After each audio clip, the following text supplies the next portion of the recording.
আগেই জানিয়েছিলাম পয়লা বৈশাখ থেকে শুরু হয়েছে শ্রীগুরুর সঙ্গে খরিশাকোটার শাখা আশ্রমের বাৎসরিক উৎসব। আমি গিয়েছিলাম দ্বিতীয় দিনে এখানে প্রসাদ পেতে।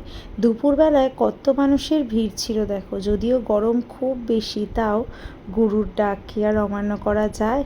এখানে সকলে মিলে একসাথে কাজকর্ম করে, ভীষণ আনন্দ হয়। আমরা দাঁড়িয়েছিলাম প্রসাদ পাওয়ার জন্য, আর এই ভেতরের সামনের জায়গাটাতে প্রসাদ বিতরণ হচ্ছিল। এখানে বসিয়েই খাওয়ানো হয় দুপুরে এবং রাতে। আজ হলো এই শ্রীগুরু সংঘের যে উৎসব হচ্ছে তার শেষ দিন। আজ মহাপ্রসাদ বিতরণ হচ্ছে।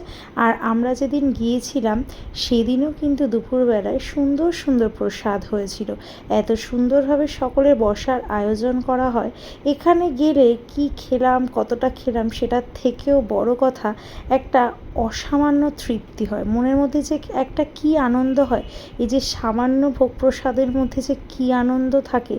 প্রথমবার প্রণাম করে যখন মুখে দিই তখন ছোটোবেলার বিভিন্ন স্মৃতিগুলো না মাথায় ভেসে আসে।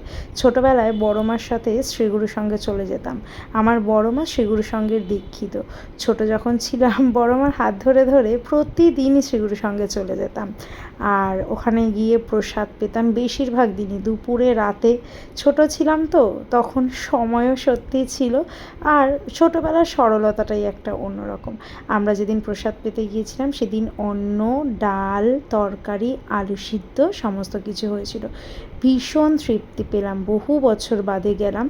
আর খুব খুব আনন্দ হয়েছে সবাই মিলে।